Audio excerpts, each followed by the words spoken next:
Hello दोस्तों, my self सी शिव शर्मा और मैं आपके लिए लेके आया हूँ direct analysis of tax law. Tax law में हम मेनली कवर करेंगे income tax and GST. Direct analysis में हम सेक्शंस और रूल्स का वर्ड टू वर्ड इंटरप्रिटेशन करेंगे, जिसकी हम शुरुआत करते हैं जीएसटी से। जीएसटी में हम जो सबसे पहला टॉपिक ले रहे हैं वो है रिफंड, जो काफी हॉट फेवरेट भी है ना। रिफंड का डायरेक्ट एनालिसिस करने के लिए हमको सीजीएसटी एक्ट 2017 के चैप्टर नंबर 11 को और सीजीएसटी रूल्स 2017 के चैप्टर नंबर 10 को देखना पड़ेगा, जिसमें सेक्शंस है 54 to 58 एंड रूल्स आते हैं 89 to 97A। लेकिन वहां जाने से पहले हमको रिफंड जीएसटी में लेने के लिए जो सिचुएशंस होती हैं उनका एनालिसिस करना बहुत जरूरी है। इसके लिए रिफंड अंडर जीएसटी लॉ को मैंने दो हिस्सों में डिवाइड कर दिया।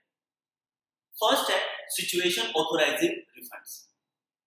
ये वो सिचुएशंस हैं जिनमें गवर्नमेंट हमको किसी न किसी तरह से टैक्स, इंटरेस्ट और एनी अदर अमाउंट का रिफंड देती है। इन सिचुएशंस को देखने के लिए हमको पूरे जीएसटी लॉ को देखना पड़ेगा और उनमें से उन सेक्शंस को लिस्ट आउट करना पड़ेगा जो हमको रिफंड को ऑथोराइज करती है। फिर बात आती है प्रोसीजर। जो प्रोसीजर की बात है, जो मेन चैप्टर बना है रिफंड का सीजीएसटी एक्ट 2017 में चैप्टर नंबर 11 सेक्शन 54 to 58, ये मेनली प्रोसीजर के लिए बना हुआ है। तो प्रोसीजर पे जंप करने से पहले हमको सिचुएशन को एनालिसिस करना पड़ेगा। इस वीडियो में हम सिर्फ सिचुएशन का ही एनालिसिस करेंगे। पूरे सीजीएसटी एक्ट 2017 में से और आईजीएसटी एक्ट 2017 में से मैंने उन सभी सिचुएशंस की लिस्ट तैयार की है जिसमें गवर्नमेंट हमको किसी न किसी तरीके से रिफंड के लिए ऑथोराइज करती है। तो आइए दोस्तों, हम सिचुएशंस का एनालिसिस करते हैं। रिफंड सिचुएशंस में सबसे पहले मैं सीजीएसटी एक्ट 2017 ले रहा हूं। अगर हम सेक्शन वाइज जाए तो सबसे पहले सेक्शन जो हमको किसी रिफंड के लिए ऑथोराइज करती है वो है सेक्शन 31 सबसेक्शन 3 क्लोज नंबर 3। ये केस है रिफंड वाउचर का। रिफंड वाउचर क्या होता है?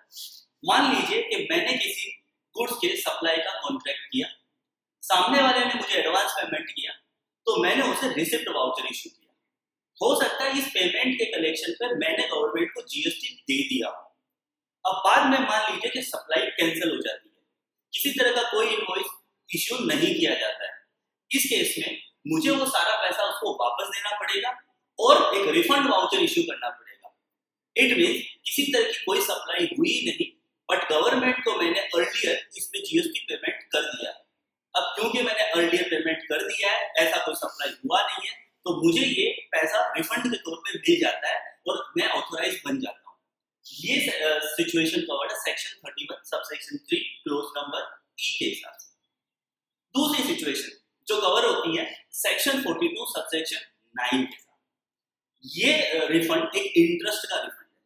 गवर्नमेंट ने हमसे इंटरेस्ट लिया है जिसका हमको वो रिफंड दे रही है। अब ये इंटरेस्ट कब लिया था ये समझिए। मान लीजिए कि मैंने अपने रिटर्न में परचेज दिखाया है ना। परचेज पे नॉर्मली हम आईटीसी अवेल करते हैं।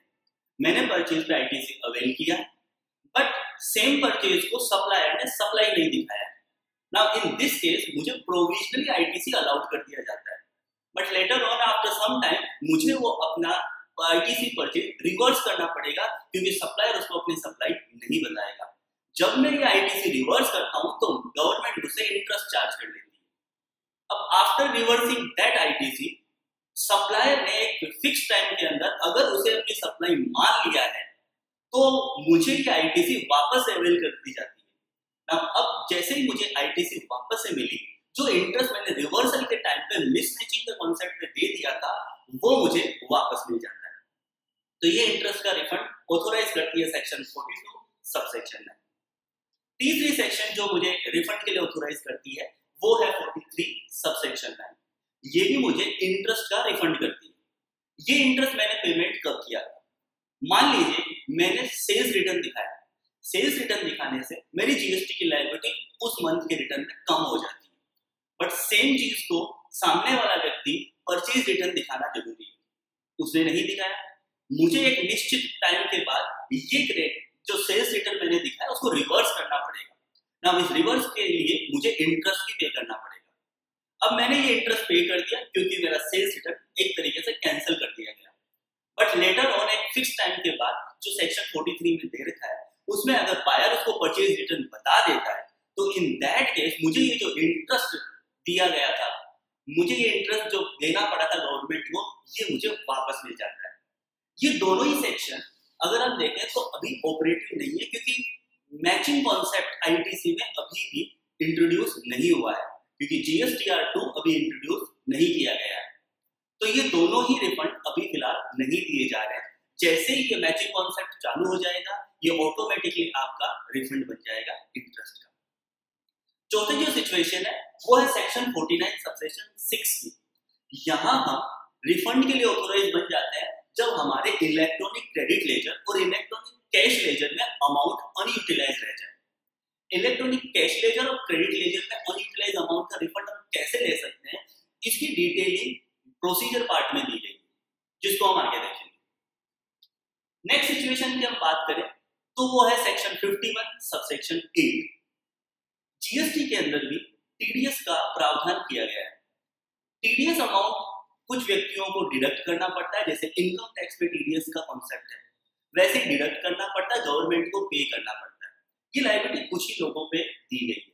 अगर वो लोग ज्यादा टीडीएस काट लें या गलती से टीडीएस काट लें तो वो अमाउंट रिफंड कर दिया जाता है।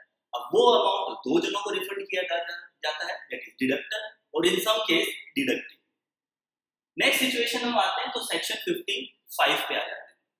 सेक्शन 55 कुछ स्पेसिफाइड लोगों को परचेज किए इनपुट और इनपुट सर्विस पे जो जीएसटी उन्होंने पे किया है उसका रिफंड देती है। इसमें मेनली यूआईएन होल्डर आते हैं। इस सेक्शन को भी प्रोसीजर पार्ट में कवर किया गया है, जिसको हम डिटेल के अंदर देखेंगे। नेक्स्ट जो सिचुएशन है रिफंड की वो है section 60 subsection 3। Section 60 subsection 3 provisional assessment के लिए। मान लीजिए किसी भी मंथ का हमारा असेसमेंट प्रोविजनल हुआ है और हमने अमाउंट पेमेंट कर दिया है। अब जब ये प्रोविजनल असेसमेंट फाइनल होता है और फाइनल अमाउंट प्रोविजनल अमाउंट से कम आता है तो जो डिफरेंस हमने जो ज्यादा पेमेंट किया है उसका हम रिफंड ले सकते हैं, ऑथोराइज हो जाते हैं हम सेक्शन 60 सबसेक्शन 3 के आधार पर। नेक्स्ट जो सिचुएशन अराइज होती है सेक्शन 76 सबसेक्शन 10 है। ये है हमने अगर गवर्नमेंट को ऐसी सप्लाई पे जीएसटी पेमेंट कर दिया जिस पे जीएसटी पेमेंट करना ही नहीं था। ना इन दिस केस क्योंकि जिस सप्लाई पे जीएसटी देना ही नहीं था उसको हमने एज ए जीएसटी पेमेंट कर दिया है, तो गवर्नमेंट हमको ये पैसा वापस दे देती है, या तो हमको दे देती है या हमने जिस बायर से कलेक्ट करके गवर्नमेंट को दिया उसको दे देती है। इसके लिए सेक्शन 76 बनाई गई है, सबसेक्शन 10 हमको ऑथोराइज कर देता है। सेक्शन 77 एक मिस्टेक के लिए बनाई गई है। मान लीजिए इंटरस्टेट कोई सप्लाई होती है जिसमें हमको गवर्नमेंट को आईजीएसटी पेमेंट करना पड़ता है, बट हमने गलती से उसे इंट्रास्टेट मान लिया और गवर्नमेंट को हमने सीजीएसटी प्लस एसजीएसटी या यूजीएसटी पेमेंट कर दिया। अब क्योंकि हमने गलती से इंटरस्टेट की जगह इंट्रास्टेट मान के सीजीएसटी एसजीएसटी या यूजीएसटी पेमेंट किया है, गवर्नमेंट हमको ये गलती वाला पैसा वापस दे देती है और हमें कहती है कि आप आईजीएसटी पेमेंट कर दीजिए। इस तरीके से ये रिफंड हमको ऑथोराइज हो जाता है। दूसरी बात करें तो हम आईजीएसटी एक्ट में चलते हैं जहां कुछ सिचुएशन हमको रिफंड के लिए ऑथोराइज करती है। पहली सेक्शन है सेक्शन 15। सेक्शन 15 का रिफंड अभी ऑथोराइज नहीं हुआ है, फिर भी मैं आपको बता देता हूँ कौन सी सिचुएशंस है। मान लीजिए कोई फॉरेन से व्यक्ति आया, इंडिया में वो परचेज करता है कोई चीज और इंडिया से बाहर लेके चला जाता है। नॉर्मली तो कोई व्यक्ति जब आके परचेज करेगा तो उस पर हम सीजीएसटी प्लस एसजीएसटी या यूजीएसटी क्लेम करते हैं, बट क्योंकि ये फॉरेन टूरिस्ट है, इंडिया का गुड्स परचेज करके बाहर लेके जाएगा तो इस पे आईजीएसटी का प्रावधान है और ये इंटर स्टेट की डेफिनेशन के अंदर आता है। वो आईजीएसटी पेमेंट करेगा और जब ये गुड्स वो बाहर लेके चला जाएगा फॉरेन टूरिस्ट, तो उस केस पे उसको आईजीएसटी का रिफंड दे दिया जाएगा। करंटली ये रिफंड नहीं दिया जा रहा है क्योंकि सेक्शन 15 अभी भी गेट इनटू फोर्स नहीं हुई। फिर हम आगे चले तो सेक्शन 16 सबसेक्शन 3 जिसमें सबसे ज्यादा रिफंड क्लेम हो रहा है और वो है जीरो रेटेड सप्लाई से related refund. Zero rated supply क्या होती है मैं आपको बता देता हूँ। जीरो रेटेड सप्लाई दो तरह की सप्लाई होती है, एक तो गुड्स और सर्विस एक्सपोर्ट हो जाए या फिर आप सेज यूनिट और सेज डेवलपर को सेल करो तो आपकी ये सप्लाई जीरो रेटेड में काउंट हो जाती है। जीरो रेटेड सप्लाई में आपको दो तरीके का रिफंड मिल सकता है, डिपेंड करता है आपने ये सप्लाई कैसे एग्जीक्यूट की। सप्लाई दो तरीके से हो सकती है, एक तो सप्लाई हो सकती है कि आप जीरो रेटेड सप्लाई करो और IGST जो बनता है वो पेमेंट ना करो, इसकी जगह बॉन्ड भरो या लेटर ऑफ अंडरटेकिंग करो।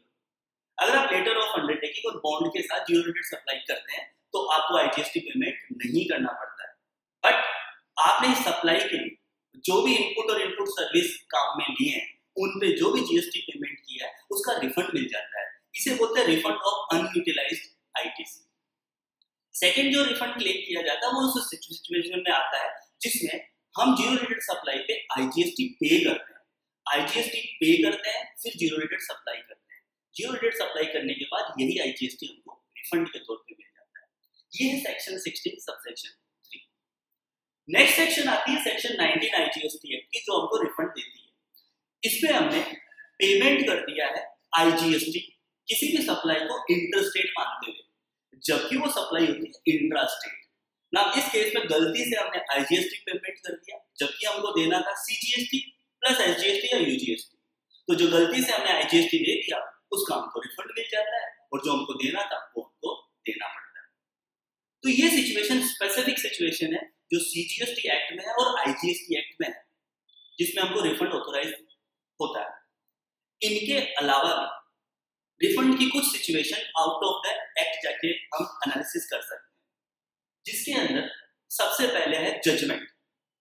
किसी भी अपीलेट अथॉरिटी, अपीलेट ट्रिब्यूनल और कोर्ट, जिसमें हाई कोर्ट और सुप्रीम कोर्ट शामिल है, उनके किसी ऑर्डर के कॉन्सिक्वेंसेस से हमको रिफंड बनता हो तो हमको यहाँ रिफंड मिल जाएगा उन सभी टैक्स का जो उस ऑर्डर के हिसाब से हमको रिफंड देने के लिए ऑथोराइज करता है।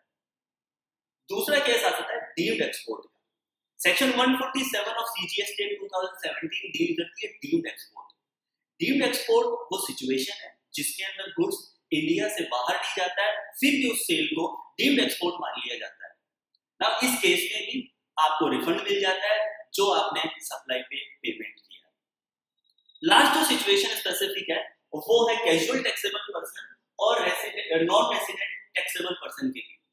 इन लोगों का जब रजिस्ट्रेशन होता है तभी इनसे एडवांस में GST पेमेंट करवा दिया जाता है। जब इनका काम खत्म होता है, सप्लाई खत्म होती है, असेसमेंट किया जाता है। अब उस असेसमेंट में टैक्स इनके टोटल एडवांस टैक्स से जब कम हुआ तो इन्होंने जो ज्यादा payment at the time of registration दिया है वो इनको रिफंड कर दिया जाता है। ये कुछ स्पेसिफिक सिचुएशन थी जो CGST एक्ट, IGST एक्ट और out of that act refund के लिए ऑथोराइज करती है।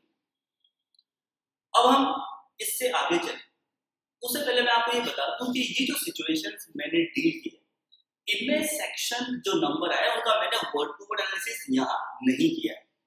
इनमें मैंने सिर्फ आपको सिचुएशंस की ब्रीफ समरी दी है।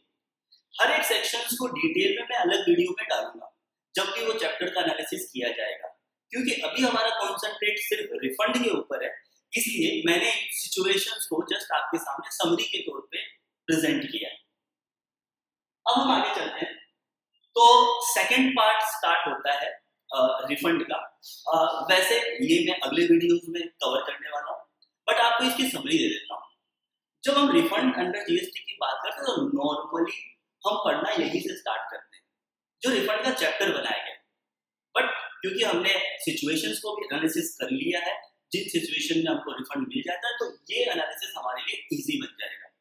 मैं आपको ब्रीफ समरी दे देता हूँ इस वीडियो में किस तरीके से ये प्रोसीजर पार्ट कवर किया गया।